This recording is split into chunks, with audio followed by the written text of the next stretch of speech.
Não deixe ninguém cobrar absolutamente nada seu. Quero saber o seguinte: você quer se controlar ou você quer governar? Porque se você tentar se controlar também não vai funcionar. Olha que bingo, bingo, bingo, bingo. Enquanto você der chance para as pessoas controlarem as suas ações, você não vai mostrar uma violência que tem dentro de você. Ser pior do que você imagina. Pablo, onde você aprendeu isso? Aprendi isso com um cara chamado Charles Spurgeon. Charles Spurgeon é o príncipe dos pregadores. E essa pequena frase me curou. Eu quero falar para você o seguinte: todo mundo escreve assim, ó: eu sou pior do que qualquer pessoa pode imaginar. Por que isso? Isso é libertador. Isso significa uma liberdade que você não imagina. Ser pior do que as pessoas imaginam vai explodir absolutamente a sua vida. Pablo, como assim? As pessoas, elas querem que você se comporte bem. Sempre faça o que está no pacto social. E quando você erra, você percebe que o que você faz de errado vale mais do que 1000 acertos. Não sei se você já viu. Não, eu sou pior que você imagina, é um drive mental. Então, o que significa esse drive mental? Esse drive mental nada mais é do que você tirar a expectativa das pessoas ao seu respeito. E teve uma aluna daquelas bem branquinhas que quando ficava nervosa ou ficava acuada, ficava vermelhinha, todinho assim, ó, no busto, no rosto. E aí ela estava na faculdade, as pessoas viram ela com esse comportamento diferente depois de fazer o MEDP, e aconteceu um milagre. Falaram assim para ela: nós estamos aqui falando sobre você e a gente está aqui decidindo quem entre nós vai para o inferno. E essa menina, outrora, ela ficaria nervosa, abatida. Ela já jogou o drive imediatamente e falou assim: eu não sei não, se o diabo sonhar que eu sou pior do que ele imagina, talvez ele nem me aceite lá no inferno. Ela relatou para mim que aqueles jovens, eles ficaram tão assombrados com o comportamento dela. Ela não ficou vermelha, sentou na mesa, dominou e acabou. Ela se libertou daquilo. Ser pior do que qualquer pessoa imagina significa que você não vai dar a chance para agradar ninguém e nem dar a chance que a pessoa quer, que é o controle da sua vida. Quem falou isso foi um pregador, Charles Spurgeon. As pessoas falavam: ah, Spurgeon, você faz isso, você fuma charuto. Ele: charuto? Você nem imagina, eu sou muito pior do que você consegue imaginar. E as pessoas ficavam escandalizadas com ele. Logo, ele não dava margem para as pessoas controlar a vida dele. Aí algumas pessoas ficam querendo controlar a gente emocionalmente, mas quando você sabe desse drive mental, eu sou pior do que qualquer pessoa imagina, logo, aquela pessoa não tem nem chance de decepcionar com você, porque no fundo ela sabe que se ela ficar caçando, ela vai achar coisas piores. Aí alguém fala: mas a gente não tem que ser todo mundo comportadinho? Por acaso você é gato? Por acaso você não conhece os maiores amigos que Deus teve na terra? Tudo gente, é o Croix. Olha as figuras: Jacó, Abraão, Esaú. Aí você olha para os caras: Paulo, o que ele fazia? Pedro arrancava a orelha dos outros. Jesus: ó, porque é necessário que eu morra. Não! Aí Jesus: arreda-te daqui, Satanás. Imagina. Pedro tá lá, o cara vem prender Jesus e o Jesus falando: Pedro, tá tudo bem não. Espadada na orelha do Malco, arranca a orelha e Jesus: eu te falei, pegar a orelha no chão, dar uma limpadinha, colocar na orelha de novo do cara, na cabeça dele. Então, você sabendo que você pode ser muito pior do que as pessoas podem imaginar, você tem que controlar um negócio seu interno chamado violência. Fala: como assim? A pessoa que se julga calma, 100% ponderada o tempo inteiro, essa pessoa é só fraca.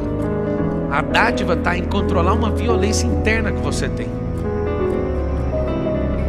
A violência interna que você tem pode mudar o jogo, porque ali está a pujança. Uma das chaves do SPR: a pujança, a atração.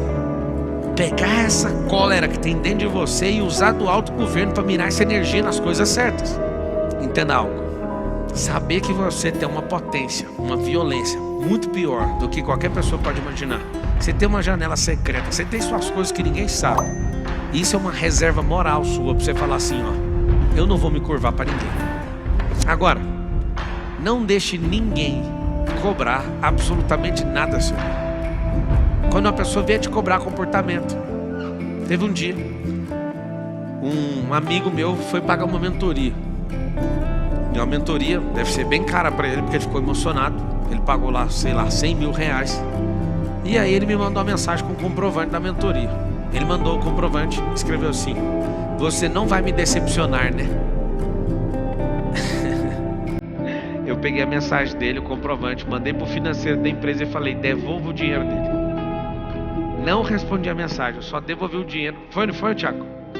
Ele mandou o dinheiro e escreveu: você não vai me decepcionar, né? Eu falei: não, de maneira nenhuma. Você nem vai participar. Aí a equipe ligou para ele: ó, você não foi aprovado, tá sendo devolvido o seu dinheiro. E aí ele ficou chocado. Mas por quê? Porque aqui a gente não trabalha com esse negócio de vamos te dar a chance para te agradar. Você entrou aqui foi para entrar na sintonia, não a gente para baixar a nossa para ver se agrada você. Enquanto você der chance para as pessoas controlarem as suas ações, você não vai mostrar uma violência que tem dentro de você. Eu não deixo ninguém me controlar. Escreve isso aí. Alguém fala assim: nem Deus, Pablo. Deus não quer controlar ninguém. Se ele quisesse, você ia ver um monte de gente voando. Você ia ver um monte de gente parecendo querubim. Deus falou: a terra é de vocês, moço, toca. Não deixe ninguém te controlar. Essa palestra aqui vai marcar a sua vida. Eu sou bem pior do que qualquer um imagina. Quando uma pessoa fala pra mim: você não vai me decepcionar não, né? Eu falo: vai, assenta aí, vamos já resolver isso agora. O quê? Vamos te decepcionar logo. Porque para tirar esse estigma de dentro de você, achando que você pode me controlar de alguma forma, você não vai controlar. Eu lembro um dia que eu fiz uma besteira na Brasil Telecom, e aí uma instrutora, eu era instrutor, ela falou: você fez errado. Eu falei: por favor, me perdoa. Aí ela falava assim: se você prometer que nunca mais vai fazer, eu te perdoo. Eu falei: não tem como. Eu estou pedindo perdão pelo erro que cometi. Agora te dar uma senha falando que eu não posso fazer o que eu fiz, aí eu perdi minha liberdade. Eu cometi um erro com você, certo? Eu não quero saber. Se você não prometer que nunca mais vai fazer, eu não vou aceitar. Então você pode ficar com isso aí. Eu não vou dar isso. Essa senha você não vai ter.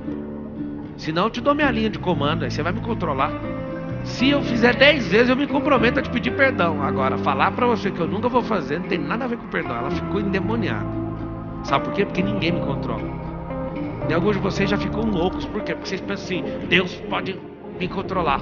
Deixa eu falar, respeita quem é Deus. Se Deus quisesse controlar alguém, essa pessoa seria a mais maravilhosa. Ela seria Jesus aqui na terra. Nem Jesus ele controlou. Jesus sofreu tentação. Jesus estava na cruz e falou: Lahi, lama sabachthani. Que ele falou no hebraico: Deus meu, por que tu me desamparaste? Ali naquela hora você vê que Deus não controlou nem o filho. O filho tinha que aprender a palavra e seguir a escritura e aguentar firme até o socorro chegar. Se Deus não controlou Jesus, por que ele vai te controlar, meu filho? Ei, me responde uma coisa: se Deus não controlou Jesus aqui na terra, por que você acha que ele vai controlar qualquer outra pessoa? Vocês estavam atingindo um nível de maturidade emocional. Vocês eram incontroláveis, insuportáveis, não cabe no suporte de ninguém. Agora vocês estão assumindo: eu sou incontrolável, ninguém me controla. Nem Deus quer assumir o controle, por que eu vou dar isso para outra pessoa? Agora vamos para o pior nível de todos: eu sou pior do que qualquer pessoa pode imaginar. Se Deus não quis controlar Jesus, você acha que ele vai controlar você? Eu não conheço ninguém que Deus controla, porque isso fere um princípio. O próprio princípio é ele, o princípio da liberdade. Eu sei que isso provoca algum tipo de discussão tola no mundo teológico, mas você precisa saber, tá? Deus não está no controle de tudo. Deus está na soberania de todas as coisas. Mas no controle das coisas é você que está. Eu falei coisas e não causas. Não somos nós que sustentamos o universo. Não somos nós que criamos o buraco negro que os cientistas falam. Não somos nós que sustentamos a gravidade, a rotação, a translação. Não somos nós que fazemos nada disso. Deus não quer nos controlar e não nos controla, mas o diabo quer. Olha que loucura. Deus não nos controla, mas o diabo quer te controlar. A sua vizinha fofoqueira quer te controlar. A sua melhor amiga insegura quer te controlar. O seu amigo invejoso quer te controlar. O derrotado que vê você prosperando quer te controlar. Deus não quer, o diabo quer. Por que você não entende o jeito que Deus nos vê? Começa a ver as pessoas assim, ué. O diabo sim controla pessoas. Pessoas controlam pessoas. É só você colocar um medo na pessoa. Quando alguém começa a falar: olha, eu posso te dar uma opinião? Não. Ah, mas você é muito brabo. Não, eu só não gosto de opinião. Aqui não é caminhão de lixo. Você tá com lixo aí na sua casa, dentro da sua cabeça? Tô. Vai na lixeira e despeja. Aqui não é lixeira, aqui não é vaso sanitário pra você cagar na minha cabeça. Presta atenção no que eu estou falando. Eu estava com um amigo agora, ele vai ficar com raiva, ele sempre fica com raiva. Eu estava com ele. Aí ele me perguntou o que eu acho de uma coisa, eu falei, esse povo que você acabou de falar é tudo fraco. Aí ele falou assim, eu não gosto quando você fala isso. Eu falo, então eu vou ter que incluir você na lista deles. Você também é fraco, você não aguenta ouvir nada, que é verdade. Você quer que eu fale o quê? Que a pessoa é forte, sendo que é fraca? Estou te dando um relato. Aí expliquei o porquê. Ele mas eu não gosto. Eu falei, tá tudo bem, amigo, eu vou colocar você no hall dos fracos. Fique em paz, você tá lá. Eu achei que você estava saindo, mas você está voltando. Aí ele ficou, não, mas nem isso não, você pode falar. Mas é claro que eu posso falar, eu sempre vou falar. Aí ele falou, você não mudou nada. Não, sabe o que é? Eu não regredi nada. Dali onde você me viu crescendo, é só dali para frente. As pessoas não têm coragem de falar. O diabo quer te controlar, o inseguro quer te controlar, o invejoso, o alienador, todo mundo quer te controlar. Eu quero saber o seguinte, você quer se controlar ou você quer governar? Porque se você tentar se controlar também não vai funcionar. Olha que bingo, bingo, bingo, bingo. Se você tentar controlar seu comportamento, você é um fingido. Mas se você canalizar energia e usar isso para o seu propósito, você governa com os seus defeitos, com suas qualidades, na hora de dormir, na hora de acordar. Escreve todo mundo no caderninho assim, ó. Eu não quero me controlar. Porque ficar se controlando é alguém que não governa, é alguém fingido, é alguém que quer se adaptar o tempo inteiro para agradar os outros. Você precisa se autogovernar. E você precisa exercer esse governo, colocando energia naquilo que é certo. Você vê que um homem quer controlar a esposa, ele só é um homem inseguro, ele está destruindo a esposa. A mulher, quando faz isso com o homem, está destruindo o homem. Os pais que não treinam seus filhos estão destruindo seus filhos. Não queira se controlar.